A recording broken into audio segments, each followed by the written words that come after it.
5 देशों की यात्रा के अंतिम चरण में इटली पहुंचे प्रधानमंत्री नरेंद्र मोदी। दोनों देशों के प्रधानमंत्रियों ने कॉलेजियम का किया दौरा। शीर्ष नेतृत्व से द्विपक्षीय वार्ता आज।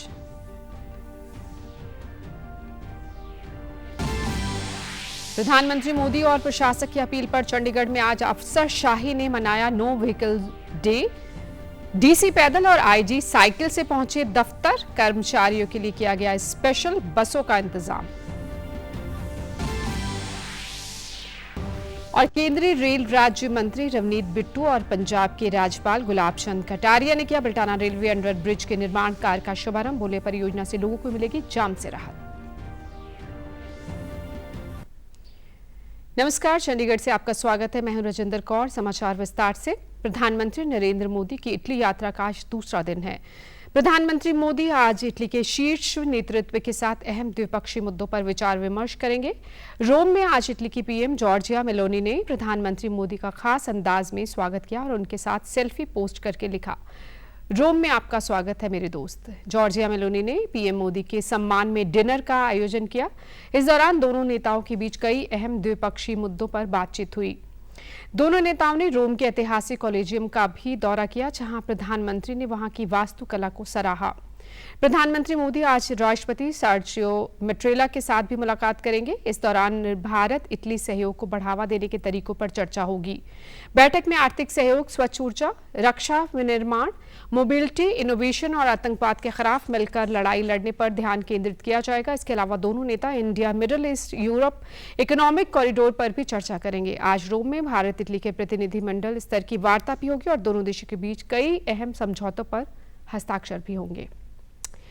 अगली खबर का रुख करते हैं। पंजाब के राज्यपाल और चंडीगढ़ के प्रशासक गुलाब चंद कटारिया की अपील पर आज चंडीगढ़ के सरकारी अधिकारियों और कर्मचारियों ने पब्लिक ट्रांसपोर्ट, पैदल और साइकिल का उपयोग करते हुए नो व्हीकल डे मनाया।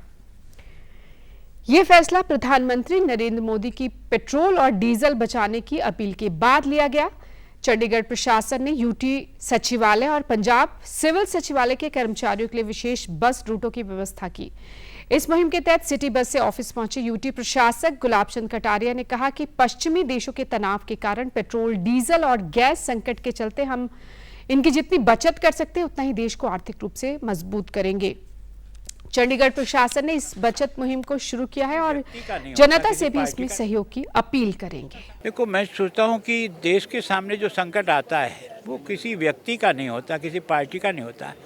देश का संकट हम सबका होता है और इसलिए हम सब लोग मिल करके उस संकट का मुकाबला करने का मानस रख करके अपने अपने हिसाब से जो कर सकते हैं वो करना चाहिए।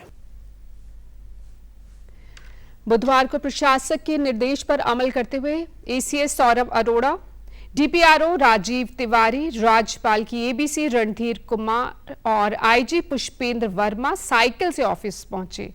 उपायुक्त निशांत कुमार यादव पैदल ऑफिस पहुंचे। इस दौरान किसी अधिकारी ने सरकारी वाहन का इस्तेमाल नहीं किया।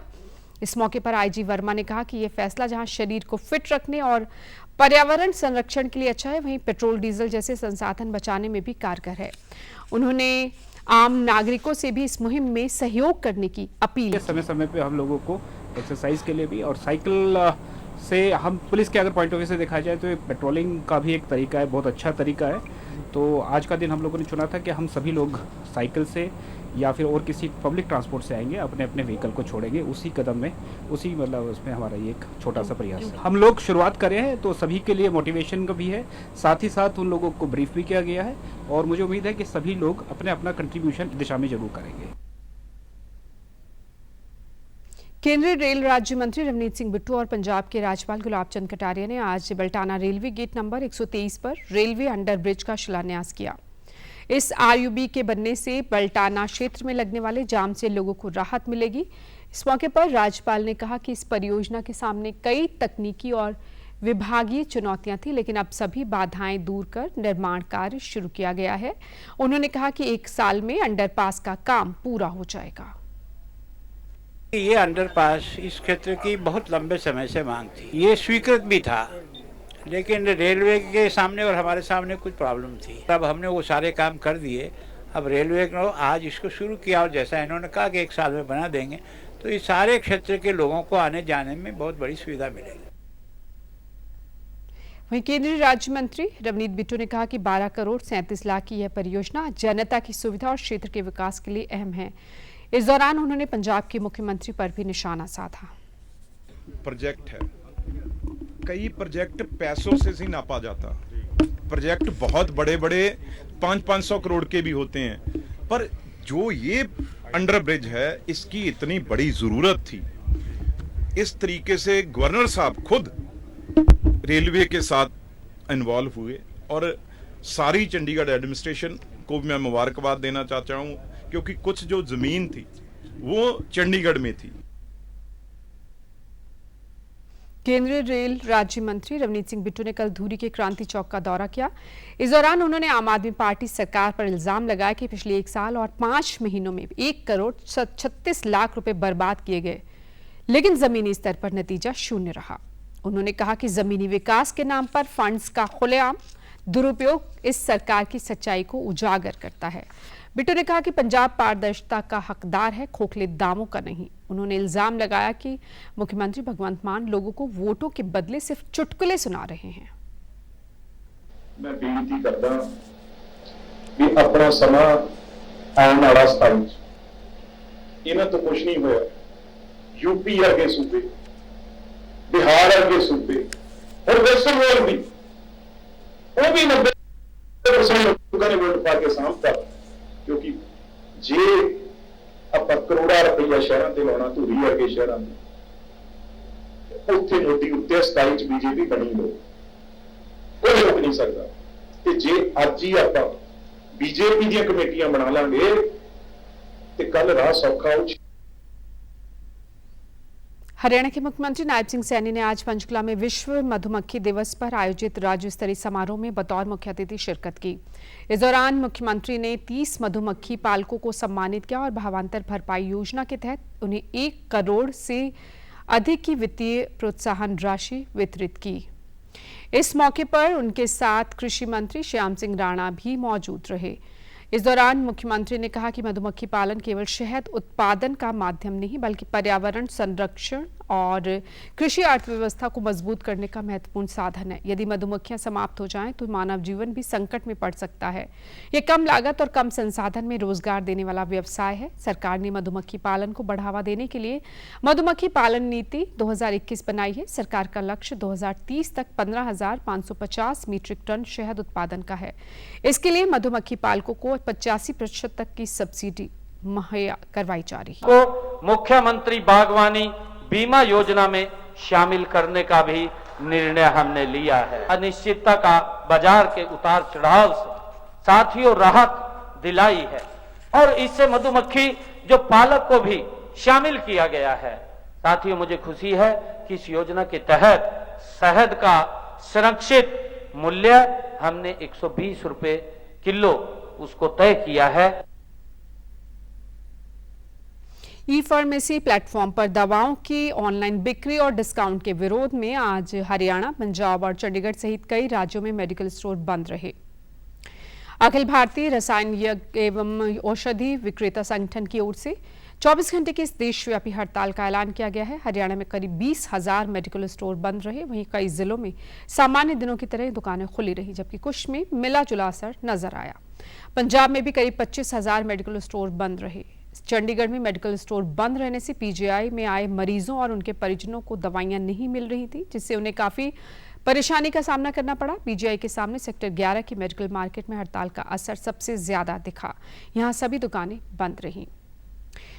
आगे बढ़ते हैं, पंजाब राज्य निर्वाचन आयोग ने 26 मई को 8 नगर निगमों सहित 105 नगर निकायों के होने वाले चुनाव के लिए 713 नामांकन रद्द कर दिए हैं। चुनाव आयोग के अनुसार 16 मई अंतिम तिथि तक कुल 10,809 उम्मीदवारों ने नामांकन दाखिल किए थे। 18 मई को जांच के बाद अब चुनाव मैदान में 10,090 उम्मीदवार बाकी हैं। नगर निगम चुनाव के लिए दाखिल किए गए 2,154 उम्मीदवारों के नामांकन में से 151 रद्द कर दिए गए। नगर काउंसिल की सीटों के लिए दाखिल 7,334 में से 447 और नगर पंचायतों के लिए कुल 1,321 आवेदन में से 115 को रद्द कर दिया गया। 29 मई को मतगणना और नतीजों का ऐलान किया जाएगा। चुनाव आयोग ने सभी 23 जिलों में आईएएस और वरिष्ठ पीसीएस अधिकारियों को जनरल ऑब्जर्वर नियुक्त किया है। चुनाव को निष्पक्ष, स्वतंत्र और शांतिपूर्ण ढंग से संपन्न करवाने के लिए सभी व्यवस्थाएं की गई हैं। वहीं बटाला नगर निगम चुनाव के दौरान भाजपा के 21 उम्मीदवारों के नामांकन रद्द किए जाने के विरोध में भाजपा के राष्ट्रीय महामंत्री तरुण चुग की अगुवाई में सियासी दिग्गजों और कार्यकर्ताओं ने पंजाब सरकार के खिलाफ प्रदर्शन किया। इस दौरान कार्यकर्ताओं ने सरकार का पुतला फूंका और सरकार और प्रशासन के खिलाफ जमकर नारेबाजी की। वहीं दूसरी तरफ नगर निगम बरनाला के चुनाव को लेकर भाजपा उम्मीदवार के नामांकन रद्द करने पर सियासी माहौल गरमाया हुआ है। इस फैसले के विरोध में भाजपा नेताओं ने कांग्रेसी विधायक की संयुक्त अगुवाई में जिला चुनाव अधिकारी के कार्यालय के सामने धरना दिया। इस दौरान पुलिस ने प्रदर्शनकारियों को वहां से उठाकर कोर्ट चौक पर छोड़ दिया। पूरे पंजाब के अंदर भारतीय जनता पार्टी ਨੂੰ टारगेट बना के ਉਹਨਾਂ ਦੇ ਕੈਂਡੀਡੇਟਾਂ ਦੇ ਕਾਗਜ਼ ਰੱਦ ਕੀਤੇ ਗਏ ਨੇ।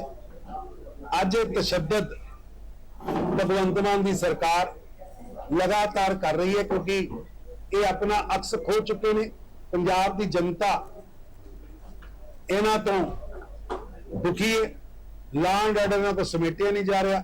ਨਾ कृषि क्रांति हुई, ना हैल्थ क्रांति हुई, ना इन्हां कोलों पंजाब बारे कुछ सोचा जा सकिया, ना शिक्षा क्रांति हुई।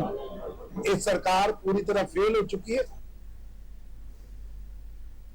उत्तर और मध्य भारत इस समय भीषण गर्मी और तपती हवाओं की चपेट में है। कई राज्यों में पारा 45 डिग्री सेल्सियस के पार पहुंच चुका है। मौसम विभाग ने आने वाले दिनों के लिए गंभीर लू का अलर्ट जारी किया है। मौसम विभाग ने 24 मई तक दिल्ली, पंजाब, हरियाणा और राजस्थान में लू का अलर्ट जारी किया है। आईएमडी ने दिल्ली के लिए अगले 7 दिनों में ऑरेंज अलर्ट जारी किया है। उत्तर, पश्चिम और मध्य भारत में अगले 7 दिनों तक गर्म हवाएं चलने का अनुमान है। उत्तर प्रदेश, मध्य प्रदेश और विदर्भ के लिए भी ऑरेंज अलर्ट घोषित किया गया, जबकि छत्तीसगढ़ में 21 मई तक तापमान 3 से 4 डिग्री सेल्सियस बढ़ने की चेतावनी दी गई है। वहीं दिल्ली तेज गर्मी के साथ प्रदूषण की भी चपेट में है। वायु गुणवत्ता खराब श्रेणी में पहुंचने के कारण वायु गुणवत्ता प्रबंधन आयोग ने दिल्ली एनसीआर में ग्रेडेड रिस्पांस एक्शन प्लान का पहला चरण लागू कर दिया है। पिछले 48 आवर्स से जो है टेम्परेचर बढ़ रहे हैं और 2 से 3 दिन ये स्थिति कंटिन्यू करेगी। अभी तो हमें थोड़ा सा ये प्रिकॉशन लेना है कि अब 2 से 3 दिन जो है कम से कम जो है दिन के समय में एक्सपोज ना हो, अपने आप को सेफ रखें, पानी का ज़्यादा इस्तेमाल करें। ये सब जो है हीट वेव के चलते स्थिति बनेगी। हीट वेव का दौर जारी है। आगामी 1 सप्ताह के दौरान अभी भी मौसम पूरी तरह से शुष्क बना रहेगा। इसके अलावा अगले 3-4 दिन तेज धूल भरी हवाओं का भी प्रभाव राज्य के कुछ भागों में रहेगा। इस दौरान 20 से 30 किलोमीटर प्रति घंटा तक की हवाएं भी रिपोर्ट हो सकती है और हवाओं के असर से धूल और मिट्टी के कण भी आसमान में देखे जा सकते हैं, तो इससे आंशिक रूप से विजिबिलिटी में भी कमी देखी जा सकती है। इधर पंजाब में भीषण गर्मी के कारण आम जनजीवन बुरी तरह से प्रभावित हुआ है। मौसम विभाग के अनुसार राज्य के लोगों को गर्मी से जल्द राहत मिलने की कोई उम्मीद नहीं। अगले 4 दिनों तक ऐसी स्थिति बनी रहने की संभावना है। गर्मी बढ़ने के साथ ही पंजाब में बिजली के अघोषित कट लगने शुरू हो गए। पंजाब में पिछले दिनों बिजली की मांग 14,000 मेगावाट और चंडीगढ़ में 414 मेगावाट को पार कर गई। चंडीगढ़ में कल लगातार दूसरे दिन पारा 43.2 डिग्री सेल्सियस दर्ज किया गया। शिक्षा विभाग में सरकारी और अर्ध सरकारी स्कूलों के लिए 23 मई से 30 जून तक 39 दिनों की गर्मियों की छुट्टियों का ऐलान कर दिया गया है। केंद्रीय शिक्षा मंत्री धर्मेंद्र प्रधान ने आज नई दिल्ली में एक उच्च स्तरीय बैठक की अध्यक्षता की। इस बैठक में उन्होंने आगामी नीट यूजी री एग्जाम की तैयारियों की समीक्षा की। परीक्षा के आयोजन में पूरी ईमानदारी और पारदर्शिता की आवश्यकता पर जोर देते हुए शिक्षा मंत्री ने निर्देश दिए कि पिछली परीक्षा प्रक्रिया में सामने आई सभी कमियों को पूरी तरह से दूर किया जाए। धर्मेंद्र प्रधान ने इस बात पर खास जोर दिया कि पुनः परीक्षा सख्त सुरक्षा प्रोटोकॉल के तहत सुरक्षित और बेदाग तरीके से आयोजित की जानी चाहिए। बैठक के दौरान सभी राज्यों के जिला मजिस्ट्रेट और पुलिस अधीक्षकों के साथ समन्वय बैठकें करने के निर्देश दिए गए, ताकि परीक्षा व्यवस्थाओं की मजबूत निगरानी और इसे प्रभावी ढंग से लागू करना सुनिश्चित किया जा सके। आप हमारे समाचार YouTube channel DD news Chandigarh, Facebook DD news Chandigarh और social media X DD news CHD पर भी देख सकते हैं। इस बुलेटिन में फिलहाल इतना ही। इजाजत दीजिए। नमस्कार।